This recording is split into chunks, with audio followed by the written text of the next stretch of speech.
السلام علیکم ورحمۃ اللہ وبرکاتہ۔ نحمدہ و نصلی علی رسول کریم، اما بعد، فاعوذ باللہ من الشیطان الرجیم، بسم اللہ الرحمن الرحیم۔ آج انشاءاللہ ہم اللہ سبحانہ و تعالیٰ کے نام الالہ پر بات کریں گے۔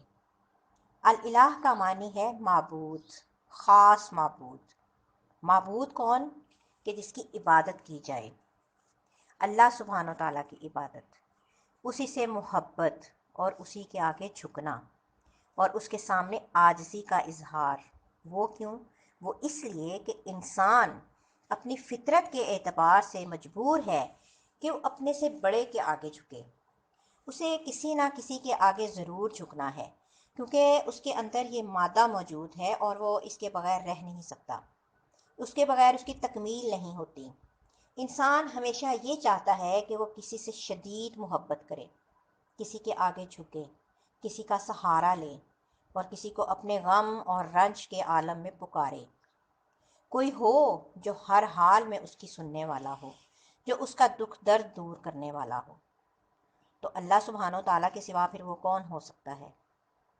تو جب سے انسان پیدا ہوا ہے اور انسانی تاریخ میں جو مختلف ادوار آئے ہیں، اس میں لوگوں نے اللہ سبحانہ و تعالیٰ کو معبود تو مانا، لیکن اس کے ساتھ پھر دوسروں کو بھی الہ مان لیا، یعنی کہ ظاہر میں نظر آنے والی چیزوں کو بھی انہوں نے اپنا سہارا بنا لیا۔ کوئی درخت کے آگے جھکا تو کوئی پہاڑ کے آگے جھک گیا، کوئی سمندر سے خوف کھا کے اس کے آگے جھکنے لگا، کسی نے آگ کو اپنا خدا مان لیا اور وہ اس کی عبادت کرنے لگا۔ گویا کہ جس چیز سے وہ ڈرا، جس چیز سے وہ حیران ہوا، جس چیز نے اس کو امپریس کیا، یا پھر جس چیز کے لیے اس کے دل میں ایک خاص کیفیت پیدا ہوئی، اس نے کیا کیا؟ اس نے اسی کو اپنا معبود بنا لیا۔ لیکن اللہ سبحانہ و تعالیٰ فرماتے ہیں وَإِلَٰهُكُمْ إِلَٰهٌ وَاحِدٌ لَا إِلَٰهَ إِلَّا هُوَ الرَّحْمَٰنُ الرَّحِيمُ، اور تمہارا معبود، تمہارا الہ ایک ہی الہ ہے، وہ جس نے ان سب چیزوں کو پیدا کیا ہے۔ تو مخلوق الہ نہیں ہو سکتی۔ الہ تو وہی ہو سکتا ہے کہ جس کے سب تابع ہوں، جس کے آگے پوری کائنات جھکی ہوئی ہو۔ فرمایا کہ اس کے سوا کوئی معبود نہیں، وہ بے حد رحم کرنے والا ہے اور نہایت مہربان ہے۔ عربی زبان میں الہ کا لفظ اللہ سبحانہ و تعالیٰ کے لیے استعمال ہوتا ہے، تو اس آیت سے پھر ہمیں یہ بھی پتہ چلتا ہے کہ اللہ سبحانہ و تعالیٰ اپنی الہیت میں منفرد ہے، یکتا ہے، اکیلا ہے، اور الوہیت کے اندر یعنی کہ الہ ہونے کے اندر کمال علم، کمال قدرت، کمال رحمت اور کمال حکمت کے معنی پائے جاتے ہیں۔ یعنی کہ وہی الہ ہو سکتا ہے کہ جس کا علم کامل ہو، جس کی قدرت کامل ہو، جس کی رحمت کامل ہو اور جس کی حکمت کامل ہو، اور اس میں کسی قسم کا کوئی نقص نہ پایا جاتا ہو۔ اور یہ جو تمام صفات ہیں، یہ صرف اور صرف اللہ سبحانہ و تعالیٰ ہی کے اندر ہے۔ اسی لیے دراصل الہ ہے، وہی معبود ہے اور وہی عبادت کے لائق ہے، عبادت کا حقدار ہے، کیونکہ کسی اور کے اندر یہ جو صفات ہیں اس درجے میں پائی ہی نہیں جاتی۔ تو یہ صفات جو ہیں اس بات کا تقاضا کرتی ہیں کہ ایک انسان اللہ ہی کو اپنا محبوب سمجھے اور انتہا درجے کی محبت صرف اسی کے ساتھ کرے، اپنا سر، اپنی پیشانی صرف اسی کے سامنے ٹکائے، کچھ مانگے تو صرف اسی سے مانگے، اسی کے آگے ہاتھ پھیلائے۔ سورۃ الانبیاء میں اللہ تعالیٰ فرماتے ہیں لا الہ الا انا فاعبدون، میرے سوا کوئی معبود نہیں، لہٰذا تم میری ہی عبادت کرو، مانگو تو مجھ سے مانگو، جھکو تو میرے آگے جھکو، اس لیے کہ وہ دینے میں قادر ہے، وہ اتنا عظیم ہے کہ اس کے آگے جھکنا انسان کے لیے باعث عزت ہے، باعث ذلت نہیں۔ اسی طرح پھر سورۃ طٰہٰ میں فرمایا اننی انا اللہ لا الہ الا انا فاعبدنی، کہ بے شک میں ہی اللہ ہوں، میرے سوا کوئی معبود نہیں، بس تم میری ہی عبادت کرو۔ تو اللہ سبحانہ و تعالیٰ کے لیے الہ کے علاوہ رب کا لفظ بھی آتا ہے، یعنی رب بھی اللہ کے ناموں میں سے ایک نام ہے، لیکن ان دونوں میں ایک فرق ہے۔ رب کا مطلب ہے کہ مخلوق کو پیدا کرنے والا، اس کو رزق دینے والا، اس کا انتظام کرنے والا۔ لیکن الہ کا مطلب ہے جو عبادت کے مستحق ہے، یعنی کہ جس کی عبادت کی جائے، جس کی تعظیم کی جائے، جس کے آگے عاجزی اور انکساری کا اظہار کیا جائے۔ تو عبادت جو ہے وہ حقیقت میں محبت، اطاعت، تسلیم و رضا اور تعظیم پر مبنی ہوتی ہے، اور یہ صرف الہ ہی کے لیے ہو سکتی ہے۔ جہاں الہ کا لفظ آیا ہے وہاں ساتھ شرک کی نفی بھی کی گئی ہے کہ لا الہ الا انت یا لا الہ الا اللہ۔ پھر یہ کہ اللہ سبحانہ و تعالیٰ نے اپنا یہ نام خود رکھا ہے۔ اللہ تعالیٰ کا یہ نام اس کی صفات کو بھی بیان کرتا ہے۔ اللہ تعالیٰ نے خود اپنے ساتھ دوسرے الہوں کا انکار کیا ہے۔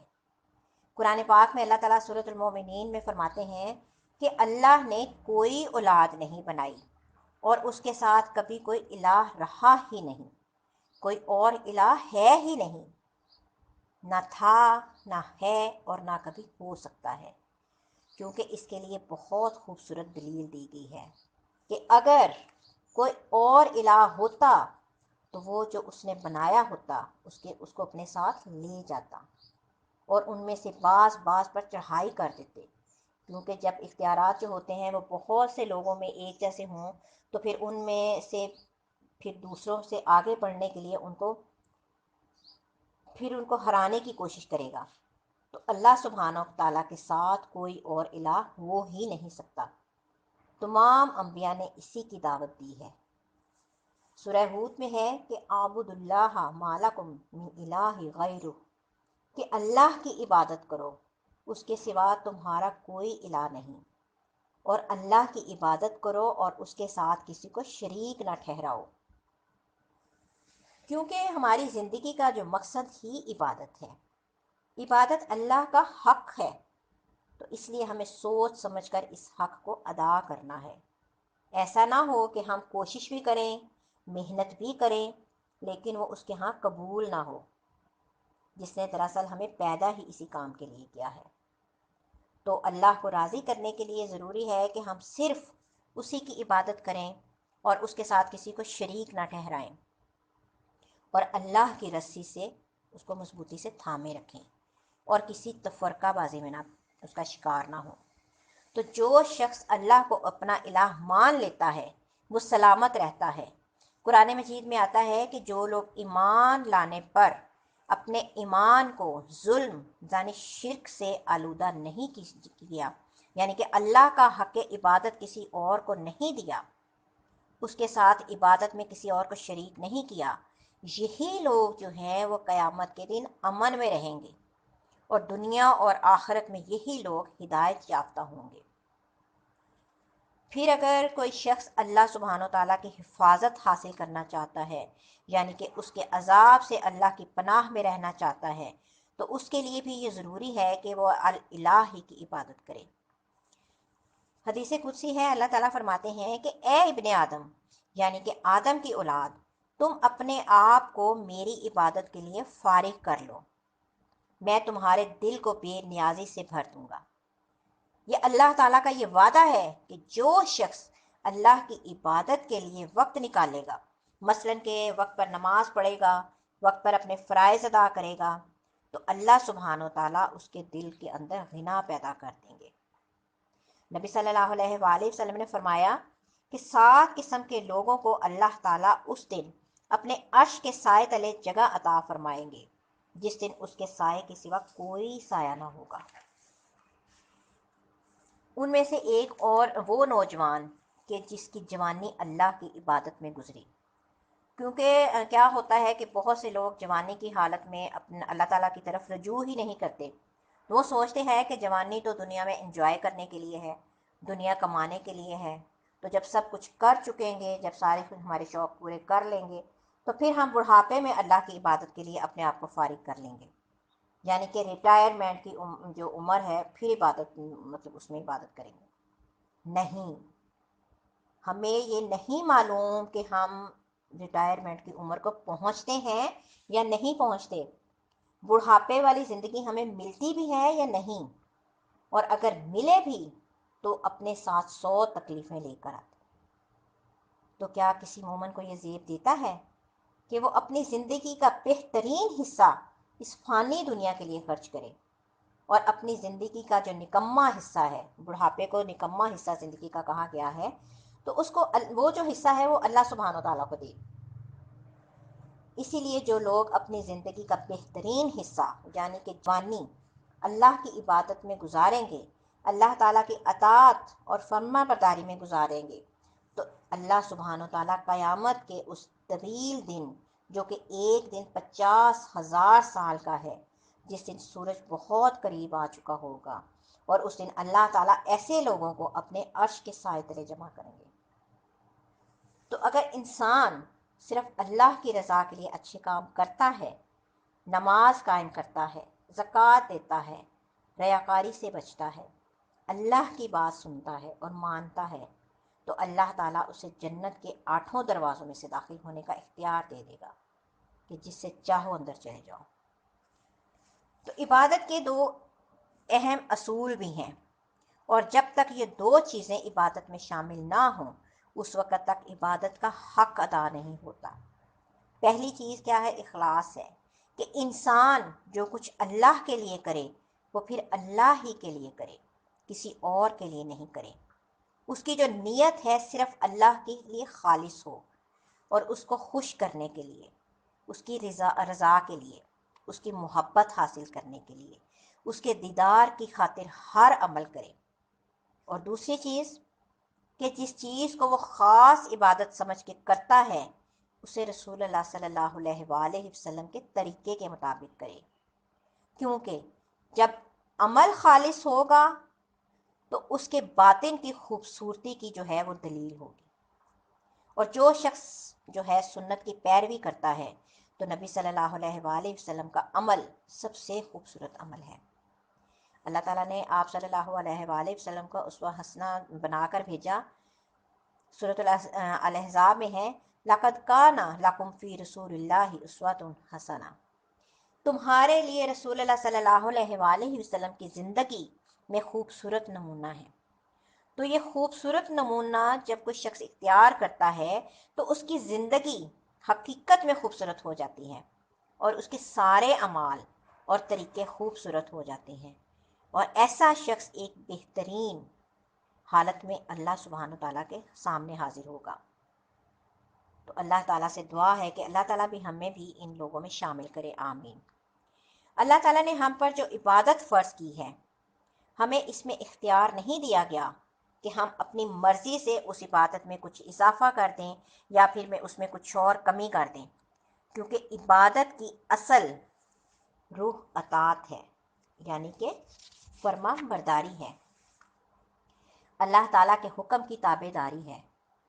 حضرت انس رضی اللہ تعالیٰ سے مروی ہے کہ ایک شخص نبی صلی اللہ علیہ وآلہ وسلم کی خدمت میں حاضر ہوا اور اس نے عرض کی کہ اے اللہ کے رسول صلی اللہ علیہ وآلہ وسلم، یہ بتائیے کہ اللہ تعالیٰ نے کتنی نمازیں فرض کی ہیں، یعنی کہ جن کی پابندی پر ہم پر جو لازم ہے۔ تو آپ صلی اللہ علیہ وآلہ وسلم نے فرمایا، اللہ نے اپنے بندوں پر 5 نمازیں فرض کی ہیں۔ اس نے پوچھا کہ ان سے پہلے یا بعد میں تو کوئی اور نماز فرض نہیں؟ تو آپ صلی اللہ علیہ وآلہ وسلم نے 3 بار یہ فرمایا کہ اللہ نے اپنے بندوں پر 5 نمازیں فرض کی ہیں۔ اس پر وہ کہنے لگا کہ اس ذات کی قسم جس نے آپ کو حق کے ساتھ بھیجا ہے، میں اس میں سے کسی قسم کی کمی یا زیادتی نہیں کروں گا۔ تو پھر نبی صلی اللہ علیہ وآلہ وسلم نے فرمایا کہ اگر یہ شخص سچا رہا، یعنی کہ مطلب جو یہ شخص کہہ رہا ہے، اگر اس نے ایسا کیا تو یہ جنت میں داخل ہوگا۔ اب ایک اور بات کہ عبادت میں شدت اور خود پسندی نہیں ہونی چاہیے۔ عبادت اللہ تعالیٰ کا حق ہے۔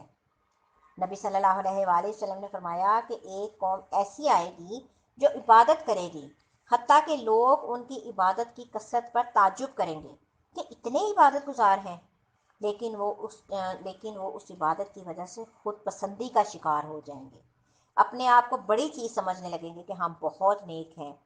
تو وہ لوگ دین سے اس طرح نکل جائیں گے جیسے کہ تیر شکار سے نکل جاتا ہے۔ اللہ تعالیٰ کو تو ایسی عبادت کی ضرورت ہی نہیں ہے۔ عبادت ہے دراصل اللہ کا حق، اللہ کو خوش کرنے کے لیے کرنا، نہ کہ بندوں کو دکھانے کے لیے یا بندوں کے سامنے نیک بننے کے لیے عبادت کرنا۔ تو اب یہاں پر دیکھیں کہ ابلیس کے ساتھ کیا معاملہ ہوا تھا۔ اس میں بھی اپنی عبادت کی وجہ سے خود پسندی آ گئی تھی، تو جس کی بنا پر اس نے آدم کے سامنے جھکنے سے انکار کر دیا تھا۔ جب ہم لا الہ الا اللہ کہتے ہیں تو صرف اللہ کو ہی عبادت کے لائق مانتے ہیں، کسی اور آبجیکٹ کو نہیں مانتے، حتیٰ کہ اپنے نفس کو بھی نہیں، کیونکہ زمین پر جن معبودوں کی پیروی ہوتی ہے ان میں سے سب سے زیادہ جو پیروی ہم کرتے ہیں وہ اپنے نفس کی کر رہے ہوتے ہیں۔ تو اپنے دل کی خواہشات کے لیے، مثلاً کہ دیکھیں کہ فجر کی نماز کا وقت ہو رہا گیا ہے اور دل کیا کہتا ہے کہ سوئے رہو، تو ہم کیا کرتے ہیں؟ اٹھتے ہی نہیں۔ تو ہم نے اللہ کی بات تو نہیں مانی نا۔ ہمیں آواز آ رہی ہے حی علی الصلاح حی علی الفلاح، آؤ نماز کی طرف آؤ، آؤ کامیابی کی طرف آؤ، لیکن ہم اس پکار کو سنتے ہی نہیں، اور جو کامیابی کا دروازہ ہے وہ بند کر دیتے ہیں اور ہم وہیں سوئے کے سوئے رہتے ہیں۔ یہاں ہم نے اللہ کی عبادت نہیں کی، اپنے نفس کی عبادت کی ہے۔ تو اللہ سبحانہ و تعالیٰ نے تمام بندوں سے اپنی عبادت کا مطالبہ کیا ہے۔ قرآن مجید میں اللہ تعالیٰ فرماتے ہیں کہ اے لوگوں، اپنے رب کی عبادت کرو جس نے تمہیں پیدا کیا اور ان کو بھی جو تم سے پہلے تھے۔ لا الہ الا اللہ کہنا صرف انسان کے لیے آخرت ہی کی نجات کا ذریعہ نہیں ہے، بلکہ دنیا میں بھی بہترین قسم کا قول ہے۔ رسول اللہ صلی اللہ علیہ وآلہ وسلم نے فرمایا کہ افضل ذکر لا الہ الا اللہ ہے، اور جو شخص سچے دل سے اللہ کو پکارے اس پر آسمان کے دروازے کھل جاتے ہیں۔ رسول اللہ صلی اللہ علیہ وآلہ وسلم نے فرمایا کہ اپنے مرنے والوں کو لا الہ الا اللہ کی تلقین کیا کرو، کیونکہ اس کلمے پر موت آنے پر جنت میں داخلہ اور جہنم حرام کر دی جاتی ہے، اور یہ کلمہ اللہ کے ہاں حجت بنتا ہے۔ نبی کریم صلی اللہ علیہ وآلہ وسلم کی شفاعت کا ذریعہ ہے، اور اس کلمے کا وزن ہر چیز سے زیادہ ہے۔